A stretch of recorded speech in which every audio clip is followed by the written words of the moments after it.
ನಾವು ಅಲ್ಲೇ ಟ್ಯಾಂಕ್ ಇದೆ ಸರ್, ಟ್ಯಾಂಕ್ ಹಾಕ್ಬಿಟ್ಟು ಅದಕ್ಕೆ ಒಳಗೆ ನೀರು ಹಾಕಿದ್ವಿ ಸರ್. ಮಳೆಯಿಂದ ಮಾಡ್ಕೊಂಡಿದ್ದೆ ಅದ್ರಲ್ಲಿ ಹಾಕಿದ್ರೆ ಇದಾಗಲ್ಲ. ಎಲ್ಲ ಕಡೆ ಮಾಡ್ತಾರಪ್ಪ, ಬೇರೆ ಕಡೆ ಎಲ್ಲ ಅದಕ್ಕೆಲ್ಲ ಸೈಂಟಿಫಿಕ್ ಸ್ಟಡಿ ಮಾಡಿಸ್ಬೇಕು. ಯಾರ ಸೈಂಟಿಸ್ಟ್ ಕರೆಸಿ ಅದನ್ನೆಲ್ಲ ತೋರಿಸಿ ಏನೇನು ಮಾಡಬೇಕು ಅಂತಂದೆಲ್ಲ ನೋಡಿ ಮಾಡಬೇಕು. ನಮ್ದು ಹೊಸ ಸೈಟ್ ಎಲ್ಲ ಡಿಪೇರ್ ಆಗಿದೆ. ಇದು ಡೇ ಆ್ಯಂಡ್ ನೈಟ್ ಇಟ್ಕೊಂಡು ಮಾಡಬೇಕಪ್ಪ ಇದೆಲ್ಲ. ಆ್ಯಕ್ಚುಲಿ ಫರ್ದರ್ ಲೆಗಸಿಗೆ ಡ್ರೋನ್ ಸರ್ವೆ ಈಗ ನೆಕ್ಸ್ಟ್ ವೀಕಲ್ಲಿ ಬರ್ತಿದೆ. ಸರ್ವೆ ಅಲ್ರಿ, ಸುತ್ತಮುತ್ತಿಂದು ಎಲ್ಲ ಕಡೆನೂ ಸೈಂಟಿಫಿಕ್ ಸ್ಟಡಿ ಮಾಡಿಸ್ಬೇಕು. ವೆಟರ್ನರಿ ಡಾಕ್ಟ್ರು, ನಿಮ್ಮ ಮೆಡಿಕಲ್ ಡಾಕ್ಟ್ರು, ಆಮೇಲೆ ಈ ಜಿಯಾಲಜಿ ಡಿಪಾರ್ಟ್ಮೆಂಟ್ನವರು, ಪೊಲ್ಯೂಷನ್ ಕಂಟ್ರೋಲ್ ಬೋರ್ಡು, ವಾಟರ್ ಇವ್ರ ಬಾಡೀಸ್ ನೋಡೋರು, ಅವರೆಲ್ಲನೂ ಇಲ್ಲಿಂದ ಸುರಿದಿದ್ದು ನೀರು ಈಗ ಲಿಚೆಟ್ ಟ್ಯಾಂಕೆ ಮಾಡಿಲ್ಲ ನೀವು. ಲಿಚೆಟ್ ಟ್ಯಾಂಕ್ ಮಾಡಿಲ್ಲದೆ ಇರೋದ್ರಿಂದ ಏನಾಗುತ್ತೆ, ಇದರಲ್ಲಿ ಬರ್ತಕ್ಕಂಥ ಕಸ ಕಡ್ಡಿದ್ದು ನೀರು ಇರ್ತಲ್ಲ, ಅದು ಕೊಳಚೆ ನೀರು, ಅದೆಲ್ಲ ಕೆಳಗೋಗುತ್ತೆ. ವೆರಿ ವೆರಿ ಡೇಂಜರಸ್ ಅದು. ವಾಟರ್ ಟೇಬಲ್ ಎಲ್ಲ ಹೋಗ್ಬಿಡುತ್ತೆ.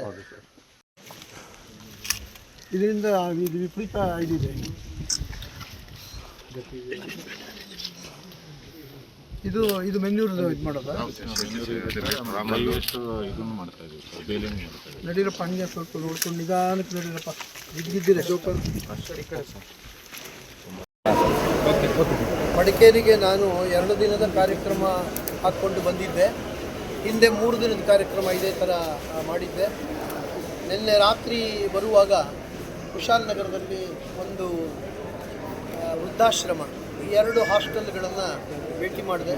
ಪಾಪ ವೃದ್ಧಾಶ್ರಮದಲ್ಲಿ ತುಂಬ ತೊಂದರೆ ಇದೆ. ಅಲ್ಲಿ ಬಿಲ್ಡಿಂಗ್ ಭಾಳ ಹಳೇದು, ಡೈಲಾಪಿರೇಟೆಡ್ ಕಂಡೀಷನ್ನಲ್ಲಿ ಇದೆ. ಹಾಸಿಗೆ ಹೊದಿಕೆಗಳನ್ನು ಕೂಡ ಎಲ್ಲ ಭಾಳ ಹಳತಾಗಿದೆ. ಅಲ್ಲಿ ಬಿಟ್ಟದ್ದು ಅಲ್ಲಿ ಕೆಲಸ ಮಾಡ್ತಕ್ಕಂಥ ವ್ಯಕ್ತಿಗಳು ಚೆನ್ನಾಗಿ ಕೆಲಸ ಮಾಡ್ತಾರೆ, ಚೆನ್ನಾಗಿ ನೋಡ್ಕೊತಾರೆ ಅವ್ರನ್ನ, ಅದರಿಂದ ಪ್ರಾಬ್ಲಮ್ ಇಲ್ಲ. ಆದರೆ ಅಲ್ಲಿರ್ತಕ್ಕಂಥ ವಾತಾವರಣ ಸರಿ ಇಲ್ಲ.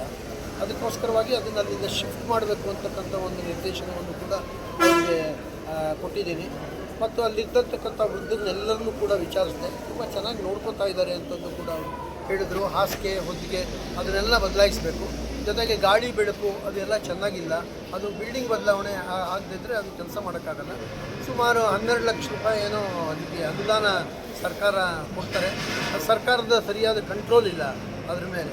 ಅದನ್ನು ಕೂಡ ಅದನ್ನು ಬೇರೆ ಕಡೆಗೆ ಶಿಫ್ಟ್ ಮಾಡಿ ಸರ್ಕಾರದಿಂದಲೇ ಅದನ್ನು ವೃದ್ಧಾಶ್ರಮ ಮಾಡಿಸೋಕ್ಕಾಗುತ್ತಾ, ಅಥವಾ NGO ಮುಖಾಂತರವಾಗಿ ಫಂಡ್ಸ್ ಕೊಟ್ಟು ಇನ್ನೂ ಸ್ವಲ್ಪ ಜಾಸ್ತಿ ಮಾಡಿ ಕೊಡಿಸ್ಬೇಕಾದ್ರೆ ಕೊಡಿಸ್ಬೋದು. ಯಾಕೆಂತಂದರೆ ಬರ್ತಿದ್ರು ಅಲ್ಲಿರೋರೆಲ್ಲ ಮೂಗರು, ಕಿವುಡರು, ಕಣ್ಣು ಕಾಣದೇ ಇರೋರು, ತುಂಬ ವಯಸ್ಸಾದವರು, ಕೈಕಾಲು ಓಡಾಡ್ಲಿಕ್ಕೆ ಆಗದೆ ಇರ್ತಕ್ಕಂಥವ್ರು ತುಂಬ ಜನ ಇದ್ದಾರೆ. 25 ಜನದಲ್ಲಿ ಸುಮಾರು ಜನ, ಒಂದು 8-10 ಜನ ಅದೇ ಥರ ಇದ್ದಾರೆ.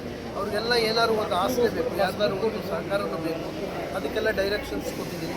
ಆಮೇಲೆ 2 ಬಾಲಕಿಯರ ಒಂದು ಹಾಸ್ಟೆಲ್ಲು ಮತ್ತು ಇವ್ರದ್ದು ಹಾಸ್ಟೆಲ್. ತುಂಬ ಅಲ್ಲಿ ತೊಂದರೆಗಳು ಇದೆ. ಮಕ್ಕಳುಗಳನ್ನ ಕೇಳಿದಂಥ ಸಮಯದಲ್ಲಿ ಊಟ ತಿಂಡಿದ್ದಾಗಿರ್ಬೋದು, ನೀರಿನ ವ್ಯವಸ್ಥೆ ಆಗಿರ್ಬೋದು. ಇಲ್ಲಿ ಮಡಿಕೇರಿ ಒಳಗೆ ಈ ಚಳಿಗಾಲ ಮತ್ತು ಮಳೆಗಾಲ ಬಂತು ಅಂತಂದರೆ ಬಿಸಿನೀರಿಂದ ನಿಲ್ಲಕ್ಕಾಗಲ್ಲ. ಕುಡಿಲಿಕ್ಕೂ ಬಿಸಿನೀರು ಬೇಕು, ಸ್ನಾನಕ್ಕೂ ಬಿಸಿನೀರು ಬೇಕು.